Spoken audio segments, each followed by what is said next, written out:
This is K2SO. He's a droid and he appeared in only one set in 2016, making him pretty rare. And this is the Stormtrooper, who appeared in 12 sets from 2006 to 2015, making him very common. And to celebrate today being May the 4th, we're going to be taking a look at some common versus rare LEGO Star Wars minifigures. From cheap LEGO Star Wars minifigures that are in dozens of sets, to extremely rare and expensive ones you might just own. And stick around to the end of the video, because some of these figures get pretty crazy. Let's go! Let's start by looking at Luke Skywalker, who has had several different looks since 1999, but he has been seen in this specific suit in 25 sets across 11 different minifigures. That's right, they've made 11 minifigures based off this one single outfit, and surprisingly only one of them comes with blue milk. Whilst this look is the most remade outfit for Luke, there's also his X-Wing outfit, his Cloud City one, his Endor outfit, his Hoth outfit, his Dagobah outfit, his Bacta tank underwear outfit, or his Return of the Jedi outfit and his sequel trilogy outfits. Luke has to be one of the most, if not the most, remade Star Wars character. The abundance of this minifigure is probably due to LEGO remaking Luke's Landspeeder at least once every 2 to 3 years, and whilst none of these figures look bad, you can only redo the same thing so many times. Now for some rare LEGO Star Wars minifigures, we have the characters included in Ewok Village. This version of Princess Leia appeared exclusively in this set and averages about $67 these days.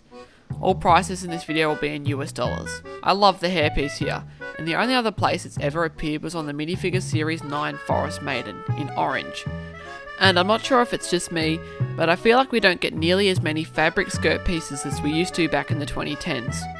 And for the actual Ewoks in this set, these small ones only average around $8 to $10, but Teebo here is way pricier than the rest, at $90, and that's used, not new.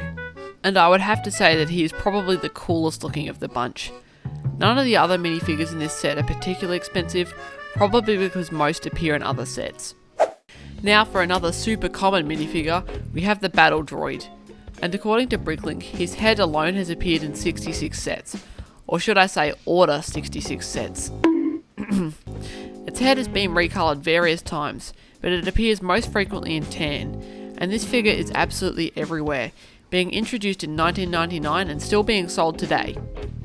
The regular plain vanilla version with bent arms goes for $1.69 on Bricklink, though if you want one immediately, you can go out and get a set right now that has 2 of them as well as 3 super battle droids.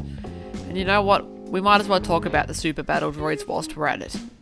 This figure has appeared in 15 sets in Pearl Grey, one brand new set in 2024 in Pearl Dark Grey, Pearl Sand Blue in one set 2003, and then a version with blaster arms in 2 sets. So pretty common.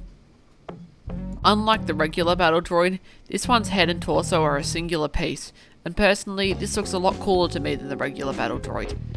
The standard Pearl Silver one averages $4.12 on Bricklink. And now we're moving from a common droid to a rare droid. Here we have K2SO from Star Wars Rogue One. I've not seen that movie since it released, so I can't remember anything about this character. I don't even know if he's meant to be good or bad. I think he was a good guy, though either way this figure looks very cool. It only appears in Krennic's Imperial Shuttle, released in 2016. The attention to detail on this figure is very good, and it looks movie accurate. He currently averages about $39.08 on Bricklink, which is a lot of money for only 4 pieces. Interestingly, this isn't the only LEGO version of this character. There was one of those big construction figures, because this was back when they used to release them for everyone, no matter how uninteresting they were. Anyway, I think this figure looks very cool. The next most common minifigure is the Stormtrooper. Now this one is a little hard to determine, because there have been so many different versions. These ones I have here are from Ewok Village, as you can tell, because unlike most, they have unique printed faces. This specific helmet here has been seen in 12 sets between 2006 and 2015, and averages about $4. Though looking through Bricklink here, there are several helmets that are variations of this piece, so it is very hard to determine just how many sets a Stormtrooper has been seen in. There is also a newer dual-molded Stormtrooper helmet introduced in 2019, and then there's the First Order Stormtroopers. There is also what feels like infinite other troopers in Star Wars, of which we'll name a few standouts. So far, LEGO has made Stormtroopers, Clone Troopers, Scout Troopers, Snow Troopers, Sith Troopers, Dark Troopers, Death Troopers, Shock Troopers, Republic Troopers, and then heaps of colour variant ones like orange ones, red ones, blue ones, green ones, purple ones, and yellow ones, as well as hundreds more that I probably couldn't tell apart even if I studied them for hours and hours. Long story short, there are more troopers in Star Wars than there are stars. As someone who isn't into LEGO Star Wars very much and doesn't follow the LEGO sets closely, I was actually surprised to see this many different troopers have been made. And it honestly makes LEGO Star Wars fans look pretty ungrateful. They get all of this stuff and they still complain about trivial things all day. Back to rare minifigures, we have the Chrome C-3PO. There were only 10,000 of him made and they were randomly distributed into Star Wars sets in 2007. So he was like a golden ticket, I guess. He currently averages only $795 on Bricklink, so you know, a pretty affordable price. There's also a Chrome Darth Vader who was randomly inserted into sets for LEGO Star Wars 10th anniversary in 2009. Like, imagine buying a $10 set and then getting home and pulling this out. He currently averages $318 on Bricklink. Personally, I think this was very cool of LEGO to do.